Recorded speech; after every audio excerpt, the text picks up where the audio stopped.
To introduce things, I am Melvin Newman, the founder and CEO of PataBid. I started my career in Ottawa with Black & McDonald as a project manager, and then moved into estimating and never looked back. I probably have a diagnosis of some sort for pathological obsessiveness with estimating. Absolutely love it, thrive on it. And the platform that we've built here is designed to address a lot of the challenges that I faced as an estimator in the current modern world of estimating, where everything is a time crunch, everything is due, 2 p.m. one day after you get the request for quote, and in those sort of situations. So our platform is cloud native. There's nothing to install. Anywhere where you have a browser, you can get to it. You can register for it here and kick off a completely free, no credit card, 2-week trial to kind of give a sense of the platform and get going with it. I'm going to go ahead and log in here. When you log in, you start at the estimate management screen. Now, there's a couple of key things for those who might be in larger organizations. The platform is full multi-user. You can set permissions. You can collaborate on estimates together. You can work on the same estimate at the same time. It's basically multiplayer, exciting estimating. In the bottom left are links to our tutorial videos. All of these videos are available on our YouTube channel. What I'm going to do here is I'm going to create a new estimate. And so I'm going to right click on my demos folder here. Now this folder structure is something that you can set up. We can work with you to give you the recommended best practices for this. I personally am pathological about organizing by year. Because when you click on one of these years, it pulls out all the stats for you for all the estimates in there. If you have multiple estimators working in there, it tracks kind of who's responsible for what and how those estimates are coming together. So I'm going to right click on this folder here, and I'm going to give it a name.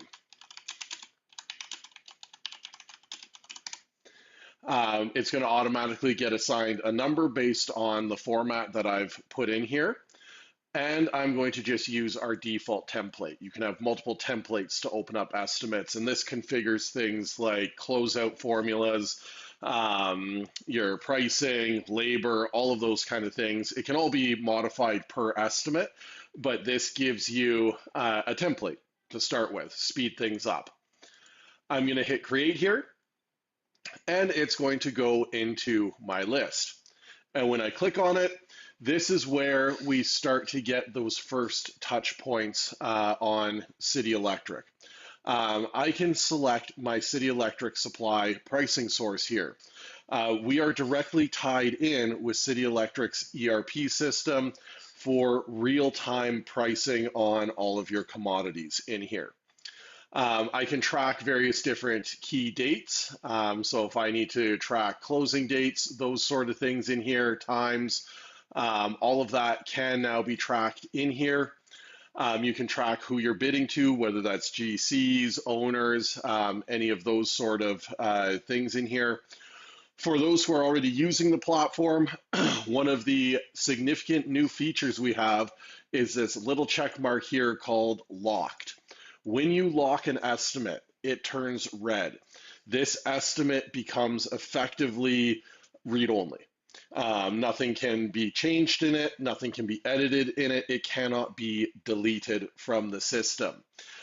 This is a new permission that has gone in. So under the admin here, you can select users and give them different permissions. So the ability to lock and unlock estimates is a new permission that we have built into the platform. So to use this, you'll have to activate these permissions on the users you want to have use that capability. A key one may be you might want everyone to be able to lock estimates, but only chief estimators or senior personnel to be able to unlock them. And this goes towards turning these estimates over to project execution. You want to make sure that whatever was the ground truth submitted on the job cannot be changed. Copies of it can be made for any sort of updates and progresses, post-tender addenda, those sort of things, but that ground truth is locked in there for the bid. I'm going to unlock that because we're actually going to use this today. I'm going to go ahead and upload some documentation in here. So I'm going to grab kind of my standard PDF here of demo drawings, and let's grab my house here also. There we go. And I'm going to attach these in. Anything PDF can be attached into an estimate. And these files are part of that bid package now. So nothing goes wandering off, nothing gets lost is kind of the key goal here. When it comes to labor, we have a number of different labor manuals built in here. We've got Suderman, excellent training organization, headquartered here in Canada. They teach electrical estimating, but we have their manual loaded in here. It's more commercially, residentially oriented. Then we have the NECA manual loaded in here for more of those industrial oriented projects or major institutional projects. With that set up in here, I'm going to click on the open button, and this is going to launch me into this estimate now. On the left-hand side, I have the drawings that I've uploaded in here. One of the new features that we have in here is the ability to rapidly rename drawings. So if you've received a drawing package, for example, that just has the page numbers in here, there's no names, there's no information on that, what we can do is we can rapidly rename all of these using the AI. So when I click on the drawing menu here, the documents menu, we've got this yellow icon up here, this R2D2 icon. And this is one of those, this engages the AI buttons. I'm going to click on this, and it's going to ask me to select the drawing number first. So what I'm going to do is I'm going to select the area for the drawing number. And that is, what you want to do is select kind of the entire area that the drawing number could be within. So this is drawing E4, but we might have an M001 or that sort of thing that might take up more space. So I'm going to select kind of that whole area there. And then I'm going to select the drawing description here. I click on this button, and I do the same sort of thing for the drawing description area of the title block.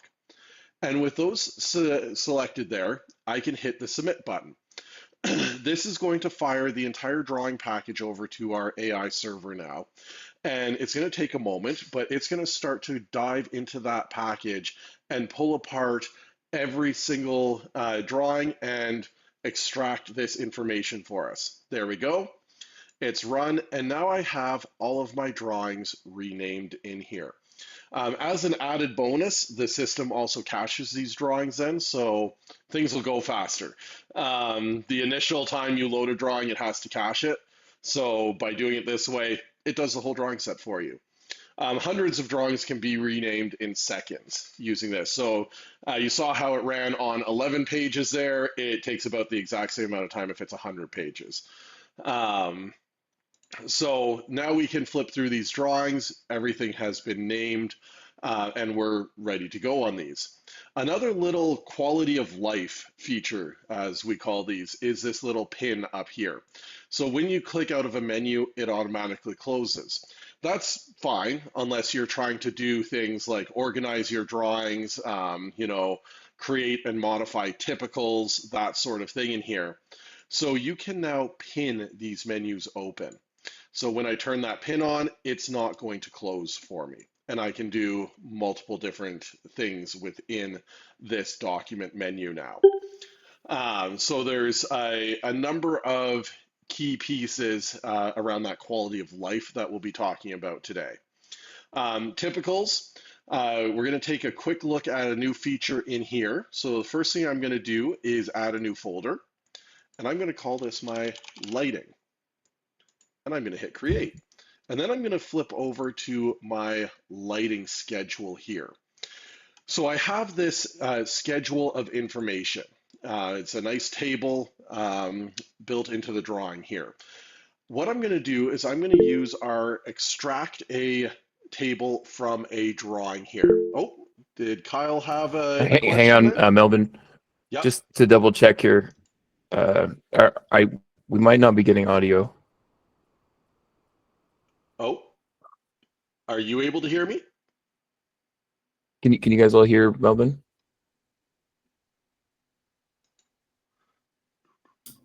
I cannot hear him. Okay. I can hear you guys, but not him. Yeah. Okay. No, I can't hear him either. All right. Good. Yeah, it's not just me. It was very strange. Yes, that hasn't happened before. Okay, can you hear me there. now? Yes. Yes, sir. Well, Yeah, we're good now. That was an entire waste of 10 minutes there. No, not 10 minutes. Not 10 minutes. That's maybe go back 1 minute. 1 minute, say. Oh, very bizarre. I wonder what happened there. Okay, so thank you very much, everyone, for jumping on that one. Okay, so going back here. So it hasn't been the entire time? It was just the last few minutes? No, we were talking about the AI. Yeah, you had just jumped into the schedules. You had done the rapid Okay. rename. Excellent. Okay, very good. I do not know what happened there. But here we go. So I've created under typicals here, I've created a folder to capture all of my lighting here. And then if I go over to my lighting table here, I can use this extract a table from a drawing button here. And I can then highlight this table and select my lighting folder. I'm going to call this a lighting fixture, and I'm going to hit send. That's going to fire this off to our servers, and they're going to start tearing apart this table and going after these tags for me. Now, all of that is, this works on any table, effectively. So anywhere where you have tagged data, so this could be cable schedules, this could be, honestly, we have a GC on the platform, they use it for door schedules. When I refresh this, it's going to show me everything that it found for me. It missed the L2, that's fine. I can make a copy of that one here. When I go into my typicals now, it's going to show me all of the typicals that I have in here. They are now highlighted red, indicating that there is no labor coming in with any of these typicals. So they are effectively just the tagged items to generate my counts for takeoff. And this is where I might want to turn on the pin here, and I'm going to make a copy of this typical, and I'm going to paste it in here. And this is going to become my L2. So, let's allow that. There we go. The first time you do it, you do need to allow the browser to grab the clipboard on your computer. And now I can come in here and I can rename this. So this is going to be my L2, and I might want to set a bit of a different color for it. And here we go. I can very quickly manage all of these tags that I'm bringing in. So what's going to happen now is I can turn off that pin and jump over to my lighting drawing here. And I can immediately start to take off these typicals. So if I need to take off my FR1s, I'm going to use rapid count here to do that. And I'm going to come over and highlight that, hit commit. And it's going to send it off to our server to do the counts for me. While that is going on, I'm going to fire up my FS1s. Same sort of deal here. Highlight this and send it over to the servers. And then we'll do the FS2s also here. Here we go. And send it over. Once a count is finished, you'll get a green drawing refresh button here. If you happen to miss that button, you're queuing up a bunch of these, what you can do is click back on the drawing documents here and hit this refresh button. And that's the same as clicking the green refresh button down here. So here we go. We have several of these counts brought in. If I bring up my audit trail, we can see that we've got our FR1s and our FS1s in here. But if I expand out this assembly, we'll see that there is only the tag in it. This is why it is highlighted red in here. But at any point now, I can come in here and I can edit this typical. And this is a 2x4 light. So I'm going to go into my quick item pads here, and I'm going to grab my 2x4 light fixture. And I don't need a tag on it because I already have that tag in here. I'm going to allow a 10-foot cable whip, and I just need one of these in here. So I've now nested my lighting assembly into my typical. So when I save this, it's going to go through my estimate and update all instances of that FR1 with my information now. And if I go back into my typicals menu here, that FR1 is no longer highlighted red, indicating that it is bringing things and stuff into my estimate for me now. And I can move on to the rest of these. This is an excellent way if you have, superintendent between jobs, junior estimator that you're, bringing up to speed. You can get them to do the counts, and then you can come back in at any point and audit and implement the actual assemblies for the installations. So I'll hit that refresh button here. We'll see the last ones here. There we go. There's my FS2s counted in here now. Flipping over to our drawings in here for our distribution. What I'm going to do in here is I'm going to add a couple of items in. What we're trying to do is just get some material and labor into this estimate right now across several drawings so that we can show how the pricing works. So I'm going to do a number 12 here, 15 amp receptacle. Again, I'm going to use rapid count to take this off. And I'm going to just move, there we go, that up there. And here we go. I can commit that. And I'm going to do the same sort of thing here with my, if I go over to my fire alarm, here we go. I'm going to take off these strobes here. There we are. So we now have the AI counting these receptacles and strobes for me. If the AI is not 100% perfect, no AI ever is, but what I can do here is I can grab any of the items that it has counted, right click on them, copy them, and paste them into areas that it may have missed. So it's very quick to backfill any of these areas that the AI might have missed something. So we've taken this off now. One of the things that we might have happen during an estimate is, the day before closing, the owner puts out an addendum and they say something like, we want to see what activity room 4 costs. So we want you to break that out now. You've already finished your takeoff of this. That can be very painful to go back through and update. What we can do now is simply go in here and add a breakdown for this. So I'm going to call this activity room 4. So we have this in our location breakdown. Then I'm going to right click on the drawing and use our multi-select tool. And I can now highlight all the items associated with that room, right click on them and reassign them. And this allows me to very, very rapidly adapt to the changes issued by an owner when they want to see very specific breakouts. And with that selected, I can now see what's associated with activity room 4 versus what's associated with the rest of my estimate. So this is a drawing-based breakout capability in here. We've also updated a few things within the breakdowns in general. What I'm going to do here is I am going to open up Excel. So in those, depending on the nature of the work that you're bidding, you can get these Excel breakdowns that the owners will send out, and it might have a description in here and a cost for this project, and they might say something like, we want to know what area 1 is, we want to know what distribution is, lighting, area 2, area 3, etc. You know, they'll issue potentially, you know, 4 or 5 all the way up to the record that I've personally seen was over 200.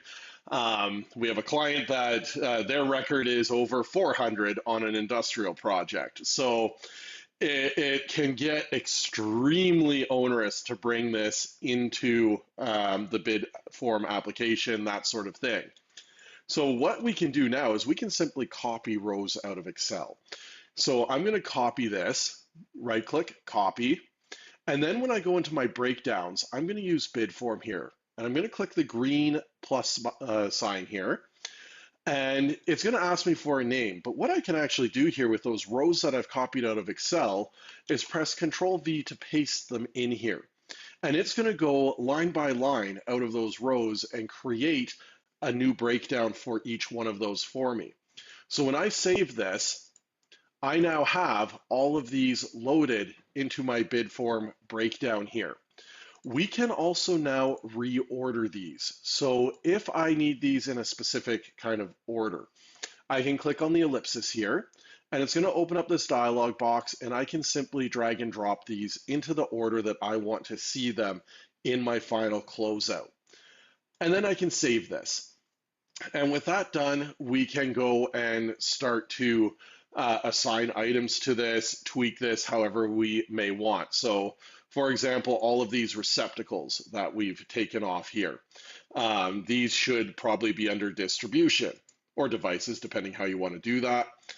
So I'm going to go in here, I'm going to right click on this, I'm going to reassign, and I'm going to put these under the bid form distribution here. And it's going to reassign those. All of my lighting, I can go and put under my lighting here. So if I reassign this, I'm going to put this under lighting. There we go.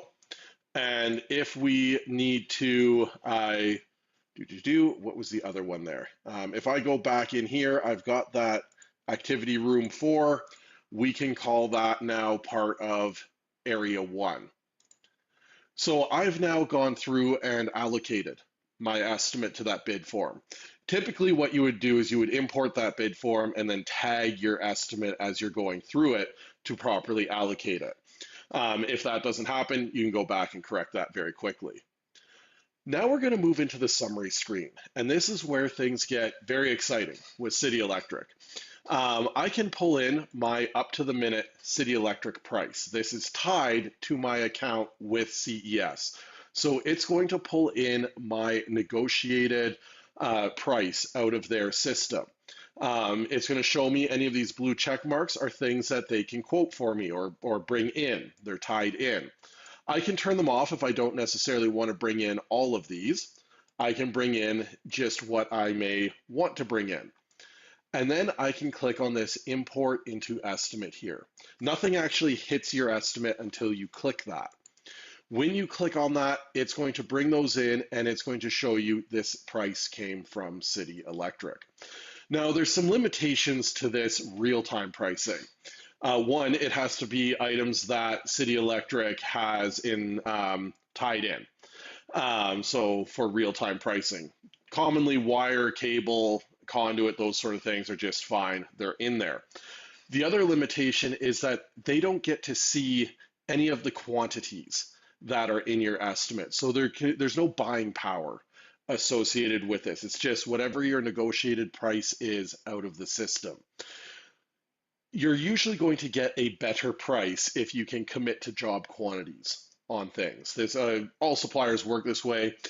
City Electric is no exception. If you can submit over a bill of materials and say, this is what I'm committing to buying from you, you will get a usually fairly substantially better price depending on the nature of the project. So to facilitate this, we now have this RFQ button up at the top here. When you click on the RFQ button, it's very similar. You select the account that you want to buy against. Most people will just have one account, but there's some special conditions where you may have several. One is you work in multiple locations, different regions, areas of the country, or if you do, for example, First Nations work and you have to have special tax implications for that, you may have a separate City Electric account for that specific work. So you select the account that you want to run with, and then you can give this RFQ a name. So I'm going to call this my devices and wire, for example. And then I'm going to come in here and I'm going to turn on any of these items that I would like a request for quote to be generated on. So with this selected here, I might also want to grab my receptacles in here. There we go. Anything highlighted blue, you can hold down the shift button to highlight multiple rows at once. And then I can submit an RFQ for this. It is going to now go directly into City Electric's IMS internal system. It's going to ping out to all of their desktops that, hey, this came through. Somebody needs to take a look at this. Now, this one is not instantaneous. It is going to take them, a day or two to get to this, depending on the nature of what you're asking for in there. Especially you can submit in for things that are not tied in with this. So if I wanted my lighting, for example, I can actually submit that directly to them now. And all of those counts will go directly into their system.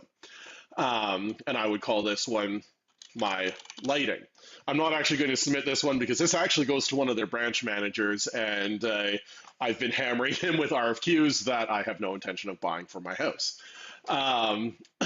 But once that RFQ makes it into their system, it will also reside here so that you can click on this and see what you've already submitted. Once they finish that RFQ and save it, it will automatically transmit back into your estimate here. So what happens if I go into one of my other estimates here where I have this, what's going to happen now is you're going to get an email the moment they submit it back. That email will tell you what estimate they have submitted the RFQ into. When you go in, this button will be yellow. And when you click on it, it's going to pull in that RFQ and ask you what you want to do. You have the ability to ignore it, reject it, or accept it. If you accept that RFQ, it automatically attaches to the line items that it is referencing.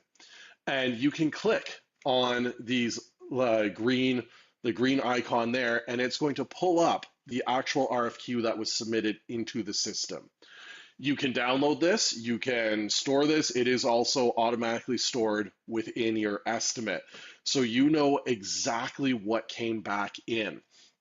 And this works for anything, lighting, distribution, everything in there can be submitted directly into City Electric's IMS system and received directly back into your estimate when it's completed. Where things get really interesting here with this is the procurement side of things.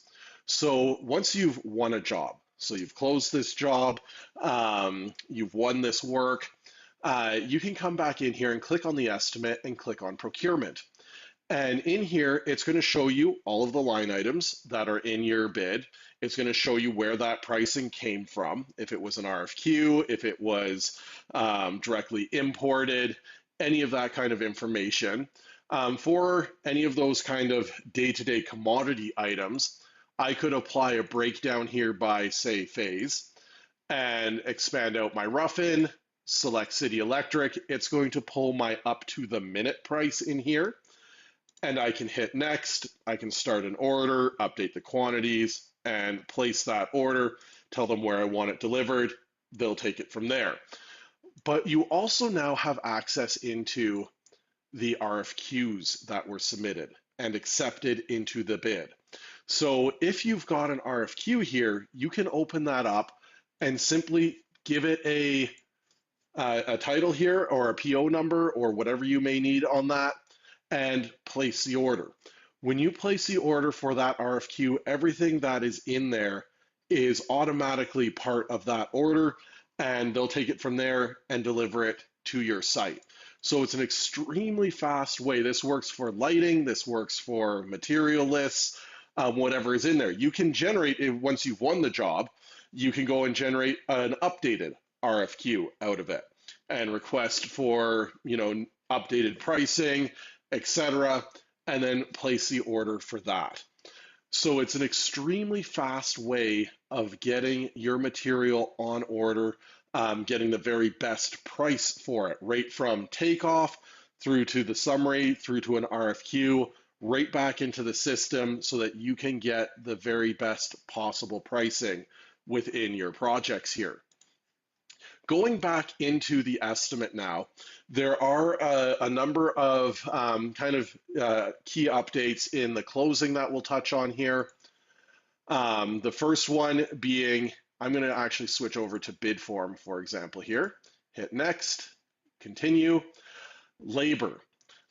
We now have the ability when you are working within your labor here, again, depending on how complex or how simple you want to go, this may or may not apply, but when you are creating your crews, you can now include burdens by dollars or percentages on top of your crew rates. So what's going to happen here, when I bring over my default crew here, I can assign them into my estimate. Here we go. But if I bring over a crew that has burdens associated with it, I can see those burdens right in here. You can override anything in the platform that has this kind of light yellow. Those are editable columns. So I can apply labor factoring in here, or I can apply burdens. So if this is some sort of out-of-town project where I might need to do a top-up for their rate, attract people to the project, I could throw a $5 adder on there. And now it's going to automatically apply that to that crew on that work face within the project here. Going into packages, what we'll see in here, if I had something, going out to multiple people, that sort of thing, within the packages here, we can now see all of the breakdowns on the project, not just breakdowns. This goes more for people who have used our platform in the past. In the past, it would only show you breakdowns that had takeoff in them, labor and materials associated with them. Now it's going to just show you all of them. This is very relevant if you're doing any sort of general contracting. So if you've got those projects where it's a very large electrical project. So you're going to run it as a general contractor. It's like, 70, 80% electrical. Maybe there's some pads you have to pour, that sort of thing. So you're going to take it on as a GC. That means that you have to fill out all of this tender form in here, including the various different, overheads, indirects that may not have labor directly associated with them, like direct labor. So what we can do in here, I'm just going to throw a lot price in here and throw a value in here of, say, $6,000, and I'm going to select that. By default, it uses an average distribution based on my labor and material, but I can clear that and I can say 100% of this is going to lighting, and I can save this. So that goes into my estimate now, storing that breakdown. Subcontracts works exactly the same way in here. Equipment, same sort of thing in here. I can add in equipment. One of the new things that we have in here as of this week is an update where you can now create global versus local equipment. Global equipment is visible in all estimates. If you leave this turned off, it's going to create an estimate-specific piece of equipment. So it works very similar to labor and those sort of things in that you have this kind of standard list of usual equipment that you can use across all your projects. But if you run into something very unique on this project, you can create that, and it's not going to have to reside in your global list now for everything. So I can bring in here, for example, a generator, and add this in, and I can cost allocate that however we may need. When it shows you the breakdowns in here now, it's only going to show you the ones that have non-zero values. So you can very quickly see what things are allocated to. And then I could put in, my weekly rental of this and my fuel surcharge for fueling this. This particular piece of equipment has calculated consumables associated with it. So it will automatically calculate your fuel, your maintenance, that sort of thing. Overheads and indirects, the big new kind of feature in here is the ability to drive these by formulas. So if I had a small tool allowance that I worked out, I usually carry on my projects, I could put a fixed amount in here, or what I can do is I can hover over this question mark and it's going to show me what I can use in the formulas here. So usually in a past life, what I had always done here was factored hours, and then we allowed $2 an hour for our small tool allowance here. And I can save this. And it's going to go into the platform here, and it's going to show me that this is being driven by a formula. Now, looking at this, to keep things sane, what I want to do is I may also want to round this. So I'm going to put the round function in here, and I'm going to wipe it all out because I typed something in wrong there. What did I do? Round. There we go. Helps if you type it in correctly and not just wipe out everything. So there we go. I've got this coming in as a nice round number. My hours, $2 an hour. I have my small tool allowance, and this is going to track to my project. If I hopped back in here, for example, and I made this 100 hours for some reason, this is now going to go up to somewhere close to 300. 347 hours now, and close to $1,000 in small tools allowance. So you can create these formula-driven overheads, indirects, all of those components very quickly, and you can store these in your templates so that you don't have to configure this on every single estimate. You can set this up however you may want for your company's specific market and work areas. The same goes for indirects here. And coming down to the sale price here, the same sort of thing happens in here. You'll see these cost allocations that may have zeros in them. You can simply turn on this filter zero values here, and that's going to restrict this table down to just what has values in it. I can up my markup in here. I could say I want 20% across the board. Here we go. And I can create these custom rows, and it now shows me which rows are being formula driven, which rows are just a specific value. Where things get interesting now, though, is a new feature that was actually put out last night, where you can adapt which column you want to be driven by the formula here. So by default, for anybody who's used this before, the only column that you could put a formula in was this direct cost column. But if you had something more advanced you wanted to use to calculate your markup dollars, for example, what I can do is the first thing I'm going to do is zero out my overall markup here. So I've got nothing in here. I'm going to add a row, and I'm going to call it markup. And now what I can do is I can drive the markup dollars column now.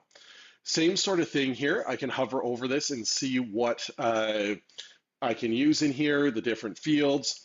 I'm going to do something very simple. I'm going to just do prime costs with my markup percent in here, which is pulling from this markup percentage column. I can save this. So this is now a formula driven in here, and I could put in my 20% here, and you'll see direct costs remain zero, but now I have my markup dollars in here. So it's a very powerful way of customizing how you close out your projects. Where this is most important and more relevant is when you're doing, say, change orders, that sort of thing. Going into export, we do have change orders built into the platform now. So you can start change orders on any estimate in here, and it's going to track to that estimate. And we have a highly detailed reporting system built in here now for these, when you're doing these change orders in here. Coming in here, you can see this one has used our CCN template here, our change order Excel report. Again, you can fully customize these to your company. These are just what comes out of the box. You can also use our reporting engine to do closeout reports that are customized to your management and how you like to see things for review. So you can go to any level of detail in these reports here that you may want. So this is a change order report that has a phenomenal amount of detail in it. So that is, in a nutshell, the application for estimating. The other application that we want to show you is the VMI application. So this is Vendor Managed Inventory is what it stands for, but what it really is a project, a warehouse, a service vans, inventory management system with City Electric. So for that one, it is ces.patabid.com. And basically when you log in here, it is going to give you various different inventories that you can run and manage. It is an extremely simple platform. It runs on your phone, it runs on your desktop, and effectively what you can do in here is have your various different accounts. So if you had project-specific accounts, if you had for major projects, if you had, a service van, that sort of thing, or a home warehouse, you can have this configured in here. And you can also go and actually configure in here things like the QR codes. So you can print out all of the QR codes for various different inventories in here. So if I save this one, here we go. This is a collection of QR codes for all of the items in this inventory. I can now go and place these around my shop, in my van, on my site. What some of the contractors are doing is they're just printing these out as effectively like a binder for their superintendent to order site materials to. And then I can use my phone. I'll do it right here with my scanner and grab, here we go. So if I've got my list of QR codes here, I can pull up the scanner. It may not allow me to do it. It's not going to allow me to do it because I'm using my camera for the meeting here. But effectively, you can simply scan any of those QR codes on a phone, on a device, mobile device, or even on your laptop if you have the QR lists, and it will automatically start to populate your orders for you. If you're doing min-max settings for actual inventory management in a vehicle or in a shop, you can configure those in here and update your inventory accordingly. And it's going to automatically run a pending order for you. And once a day, once a week, whatever that situation is that you need to restock to, you can simply come in here, add your PO, and place that order. And City Electric can deliver that to your shop. You can have your van driver swing by the branch and pick up the material. There's a number of different ways you can make this workflow go, but the idea is to make it very trivial. You can have your shop manager or your van drivers update all the inventory in here, and then have a home office procurement person actually authorize the orders. So you can set permissions on who can authorize the orders, who can do what. And again, if they're using the cell phone in the field, on various different projects, the person at home is automatically getting the updated pending order immediately. So it's in effectively real-time communication. So you know exactly what's going in and out of your shops, your projects, all of that sort of detailed information. So that is what we're doing with City Electric, from estimating through to procurement. Thank you very much to everyone. That is the end of our presentation right now. If there are any questions, please feel free to reach out and ask right now or send us an email. But thank you very much for taking some time on Friday. We've got about 10 minutes left.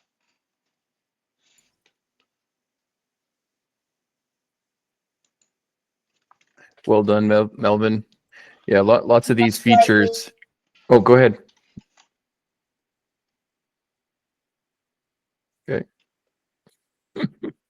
Oh, if there are any questions, feel free to unmute there, and or you can text them in the bottom right. There is the messaging there, so you can actually send messages, ask that way.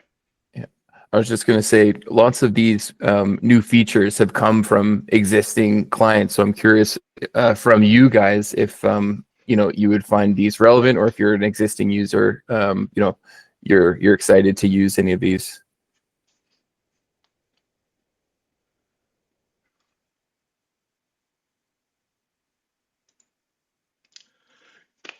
Very good, everyone. If there are no questions, absolutely thank you very much for taking the time today to review the exciting world of estimating. And we look forward to connecting with you at some point in the future. Thank you. Thanks, Melvin. Take care.